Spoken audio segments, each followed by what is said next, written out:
ओम नमः शिवाय।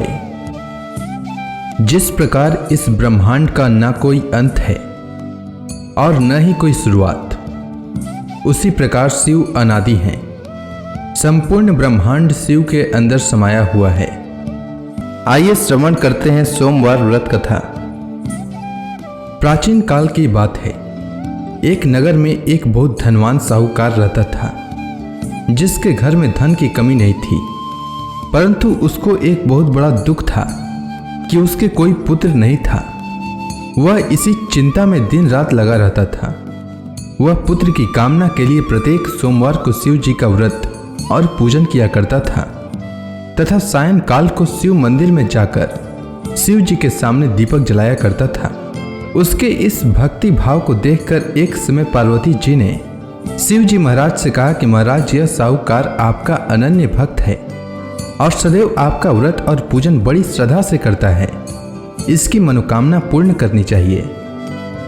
शिव जी ने कहा, हे पार्वती, यह संसार कर्म क्षेत्र है। जैसे किसान खेत में जैसा बीज बोता है वैसा ही फल काटता है, उसी तरह इस संसार में जैसा कर्म करते हैं वैसा ही फल भोगते हैं।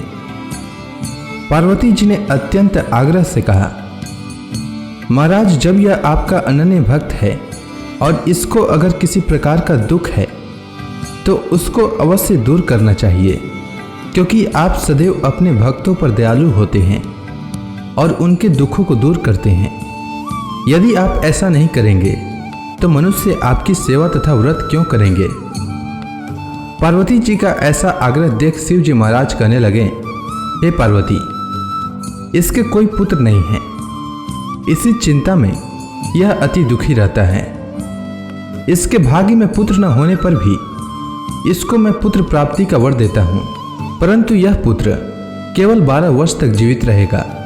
इसके पश्चात वह मृत्यु को प्राप्त हो जाएगा। इससे अधिक मैं और इसके लिए कुछ नहीं कर सकता।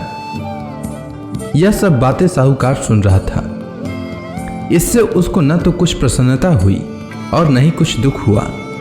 वह पहले जैसा ही शिव जी महाराज का व्रत और पूजन करता रहा। कुछ काल व्यतीत हो जाने पर साहूकार की स्त्री गर्भवती हुई और 10वें महीने में उसके गर्भ से अति सुंदर पुत्र की प्राप्ति हुई।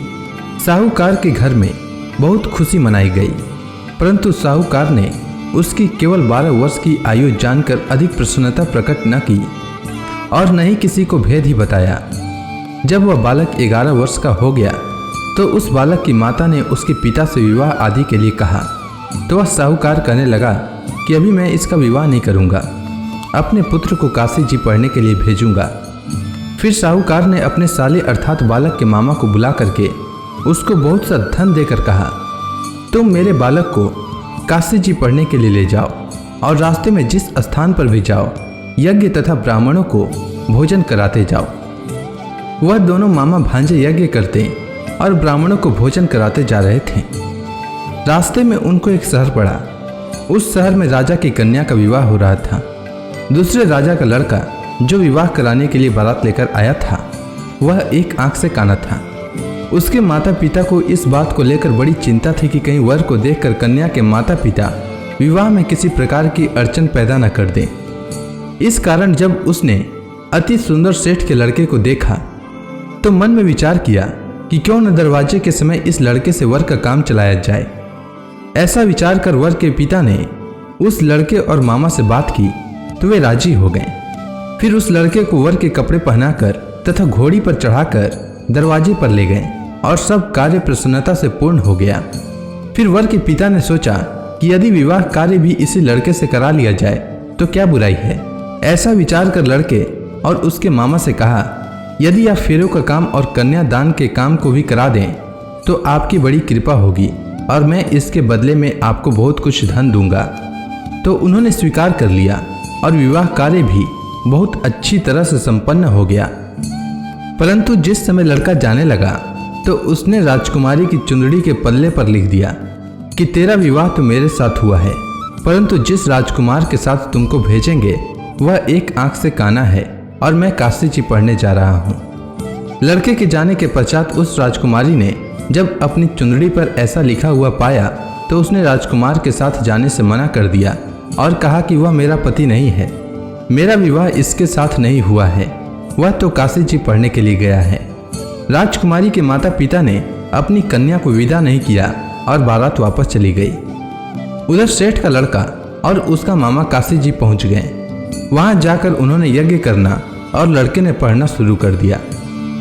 जब लड़के की आयु 12 वर्ष की हो गई तो उस दिन उन्होंने यज्ञ रचा रखा था कि लड़के ने अपने मामा से कहा कि मामा जी आज मेरी तबीयत कुछ ठीक नहीं है। तब मामा ने कहा कि अंदर जाओ और सो जाओ। लड़का अंदर जाकर सो गया और थोड़ी देर में उसके प्राण निकल गए। जब उसके मामा ने आकर देखा कि वह मुर्दा पड़ा है तो उसको बड़ा दुख हुआ और उसने सोचा कि अगर मैं अभी रोना पीटना मचा दूंगा तो यज्ञ का कार्य अधूरा रह जाएगा। अतः उसने जल्दी से यज्ञ का कार्य समाप्त कर ब्राह्मणों के जाने के बाद रोना पीटना आरंभ किया। संयोगवश उसी समय शिव पार्वती जी उधर से जा रहे थे। जब उन्होंने जोर जोर से रोने की आवाज़ सुनी तो पार्वती जी कहने लगी कि महाराज कोई दुखिया रो रहा है, उसके कष्ट को दूर कीजिए। जब शिव पार्वती ने पास जाकर देखा तो वहाँ एक लड़का मुर्दा पड़ा था। पार्वती जी कहने लगी कि महाराज यह तो उसी सेठ का लड़का है जो आपके वरदान से हुआ था। हे महाराज, इस बालक को और आयु दीजिए, नहीं तो इसके माता पिता तड़प तड़प कर मर जाएंगे। पार्वती जी के बार बार आग्रह करने पर शिव जी ने उसको जीवन वरदान दिया और शिव जी महाराज की कृपा से लड़का जीवित हो गया। शिव जी और पार्वती जी कैलाश पर्वत पर चले गए। तब वह लड़का और मामा उसी प्रकार यज्ञ करते तथा ब्राह्मणों को भोजन कराते हुए अपने घर की ओर चल पड़े। रास्ते में उसी शहर में आए जहां उसका विवाह हुआ था। वहां पर आकर उन्होंने यज्ञ आरंभ कर दिया तो उस लड़के के ससुर ने उसको पहचान लिया और अपने महल में ले जाकर उसकी बड़ी खातिर की। साथ ही बहुत से दास दासियों सहित आदरपूर्वक लड़की और जमाई को विदा किया। जब वह अपने शहर के निकट आए तो मामा ने कहा कि मैं पहले तुम्हारे घर जाकर खबर कर देता हूँ।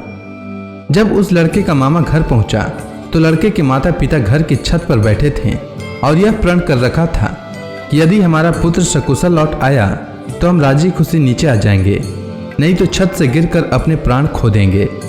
इतने में उस लड़के के मामा ने आकर यह समाचार दिया कि आपका पुत्र आ गया है, तो उनको विश्वास नहीं हुआ।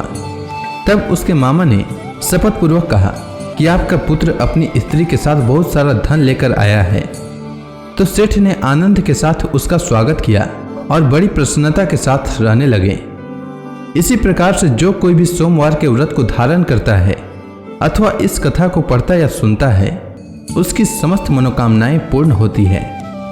उम्मीद है आपको सोमवार व्रत की कथा अच्छी लगी होगी। अगर आपको यह वीडियो अच्छी लगी हो तो कमेंट सेक्शन में ओम नमः शिवाय लिखना न भूलें। धन्यवाद।